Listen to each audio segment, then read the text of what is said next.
انت شوف تران دايرين فيه الطرافو ديال المغرب. انت هاهي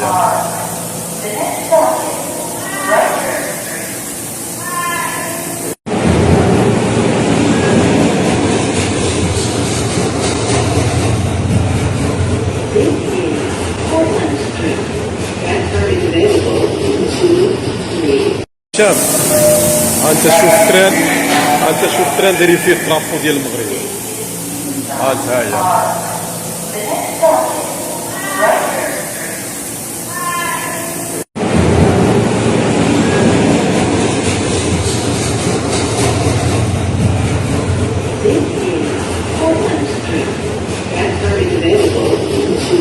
هو انا يا جماعه لما قلت لكم ان اوروبا بتبص على المغرب ان هم كبار، ليه مش بتصدقوني؟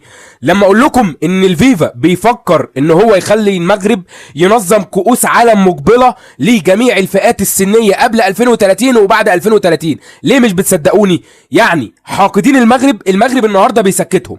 امريكا بنفسها بتزين مترو في نيويورك بالعلم المغربي. شفت الجمال، شفت الانبهار. يعني نيويورك اصلا يا جماعه تحس ان هي بقت مغربيه، قهاوي ومطاعم واشياء كتير جدا جدا جدا في مدينه نيويورك المغربيه بقت، او مدينه نيويورك الامريكيه انا اسف، بقت مزينه بالاعلام المغربيه. لما نيجي نقول يا جماعه المغرب ناجح، لما نيجي نقول يا شويه السفهاء بتوع مصر والجزائر والعرب، انا بتكلم على حاقدين المغرب، انا بتكلم على الناس اللي بيكرهوا المغرب، يا شويه السفهاء، اوروبا بتبص على المغرب ان هو كبير، اوروبا بتبص على المغرب ان هو تقيل معانا في القاره، بيبصوا على المغرب ان هو مش اي حاجه. والنهارده المغرب يعني بيسعى في توسيع القوه التامينيه، بيسعى ان هو يوسع من الامن المغربي، بيسعى ان هو يكبر في الامن المغربي، وبسم الله ما شاء الله، وهيأمن الملاعب على اعلى مستوى عشان بيستعد لتنظيم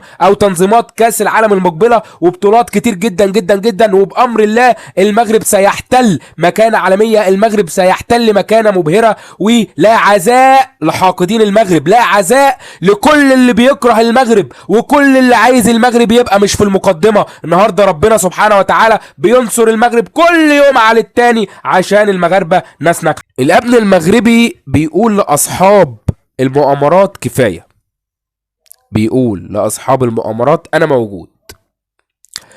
خبر انتشر كالهشيم، خبر انتشر على مرأى ومسمع الجميع.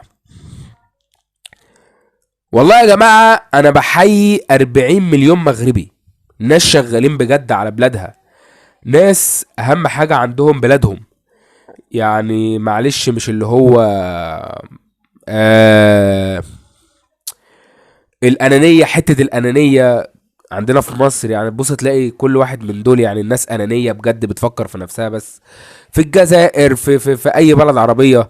انما والله العظيم 3 اعتراف مني، وانا مستعد والله العظيم 3 اسئل عليها امام الله. الاعتراف ده انا مستعد اتسئل عليه قدام ربنا. المغربي بجد مش اناني، المغربي اهم حاجة عنده سمعة بلاده، اهم حاجة عنده ان هو بلاده تبقى في حتة تانية، اهم حاجة عنده ان بلاده تبقى دايما متفوقة، تبقى دايما متقدمة.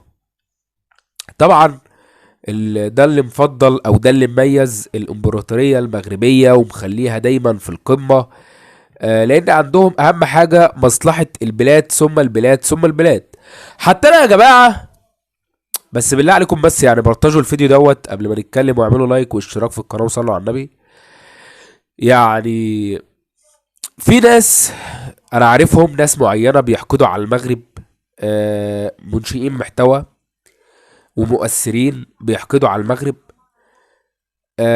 دايما اسمع اغلبيتهم وهم بيعترفوا ان بجد المغاربة اهم حاجة عندهم مصلحة نفسه. ده اعتراف حقيقي.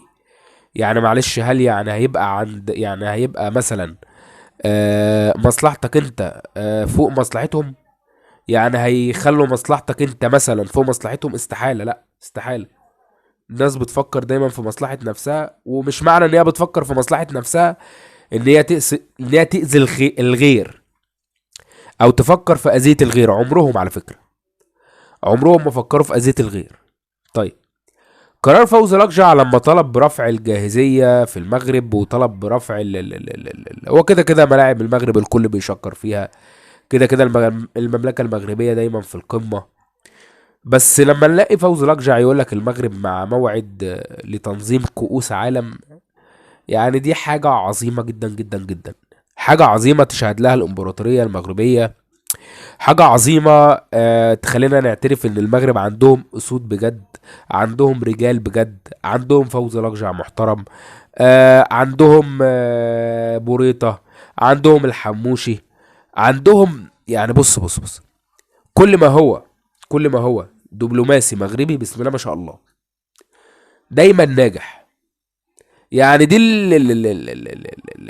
اللي خلاني اعترف ان مثلا، يعني انا دايما بقول ان هنا عندنا في مصر النادي الاهلي، لو معلش لو عيل من الشارع مسك النادي الاهلي هينجح على الاقل هياخد بطولات مع النادي الاهلي. ليه؟ لان هو نادي ناجح. كذلك المغرب، كذلك المغرب دايما تلاقي ابناء المغرب ناجحين لان هم عارفين هم مسؤولين عن مملكة ناجحة، مسؤولين عن مملكة بسم الله ما شاء الله، يعني بجد بجد يعني بدون افورة، يعني مملكة دايما متطورة. فده اللي بيخليهم يعني يبدعوا في شغلهم ويحققوا نتائج مبهرة. واحد يقول لي يا عم البوبو يعني وانت عايز تقارن النادي الاهلي بالمغرب؟ لا طبعا، ده نادي وده دولة، انا ما بقارنش، انا بضرب مثل. المغرب يا جماعة ملهوش منافس، بقسم بالله المغرب ملهوش منافس. اهلي ايه اللي انا اقارنه بين المغرب؟ ما انا ما اقدرش، بس انا يعني انا عايز ابسط لك وجه المقارنة، عايز اشرح لك وجه المقارنه. ما ينفعش النادي الاهلي على الاقل ده نادي واحد بس، انما المغرب عندهم منتخبات في جميع الفئات السنيه. المغرب عنده بلد سياحيه كبيره، بلد انتاجيه، بلد محترمه، بلد الكل بيفتخر بيها، الكل بيتكلم عن انجازاتها. في اوروبا بيتكلموا عن انجازات المغرب. يعني النادي الاهلي ده نادي مصري، هتلاقي كل اللي بيشكروا فيه في الاول وفي الاخر مصريين بسطاء جدا. بس انا حبيت ابسط بس يعني الشرح او اتكلم بطريقه غير مباشره. لما قالك ان المغرب هينظم كاس عالم 2030 مع اسبانيا والبرتغال، لقينا الاعلام الجزائري عايز يعيط. طيب امال بقى لما يشوفوا الخبر اللي انتشر كالهشيم وتنظيم كؤوس عالم للمغرب، او المغرب هينظم كؤوس عالم، هيعملوا ايه؟ بالله عليكم اللايك، الاشتراك، الصلاه على النبي، وشكرا لحضرتك.